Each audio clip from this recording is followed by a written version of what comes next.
what's up guys? I'm going to start videoing the setup of this new shop that I'm building for woodworking.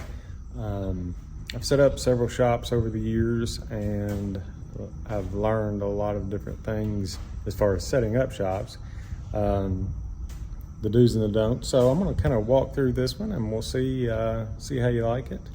And it may be a daily type of post, but we'll see. But I'm going to start off by showing you where we're at right now. So this building is, on the outside, it is 30 by 50. I'll walk out here. I've incorporated some sheds, 12-foot sheds on both sides. That's going to be partial lumber storage. It'll have to be put on sticks. It's going to be out here unless it's covered.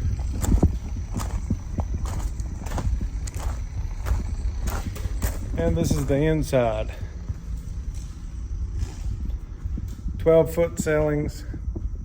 That way I can have plenty of room for dust collection. Have all my electricity ran up in through the rafters, and actually have room for drop downs for center type of equipment. In past shops, we've had electricity running across the floors. I mean, it was just a big mess, big safety issue. So what we're actually doing now, this was framed up as a pole barn. So with a typical pole barn, you just have your 6x6 posts in concrete.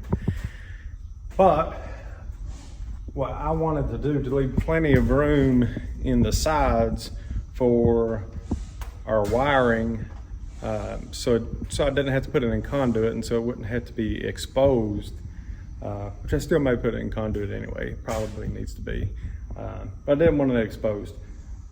Is to build this out to where it is actually flush with this 6x6, because, and you know, in a typical pole barn, it's just going to be flush with the outside. And I'm actually wanting to put wooden walls, you know, flush going all the way around this building. And that's what some of this material is for. So this is where we're at right now. Electricity has just been ran to the building, and today we are actually going to start wiring up some outlets and putting in the lights so we don't have to work in the dark anymore. I do have a few pieces of equipment already out here, just kind of an idea of how we're going to set this up. I would like a bank of equipment in the center. A lot of this is going to be 240, so I will actually have to drop down in the center with a pole. Fan bank, that bank will actually be going into the rafters. I'd like to keep my rafters open if I can, just so I can run my duct work for the dust collection through that, and be able to change that, you know, anytime. Do have it insulated with 1 inch solid foam insulation. Let's see. So again, on these fans, what these will do, will actually took those from a dry kiln that I used to have, and it just circulated the air from the ceilings around and down. I'll put those on a pulley system.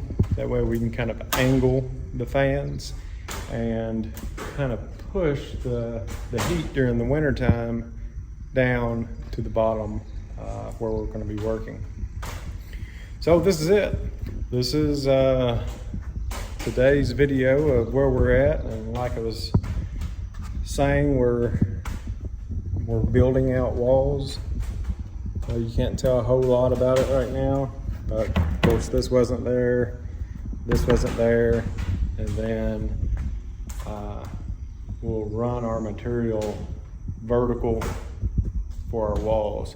Since these are tall walls, you know, these are 12 foot tall, The center board here is actually going to act as a mating board for maybe a 4-inch or a 4-foot and an 8-foot board.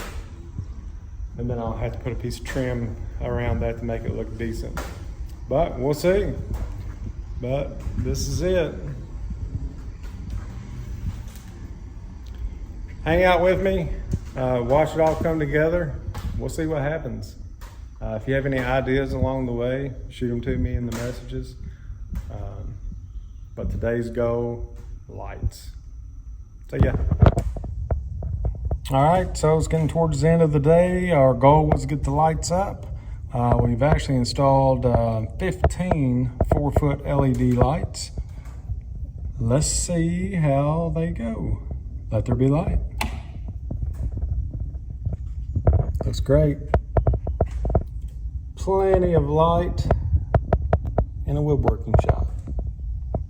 No light, shadows, could cost you these.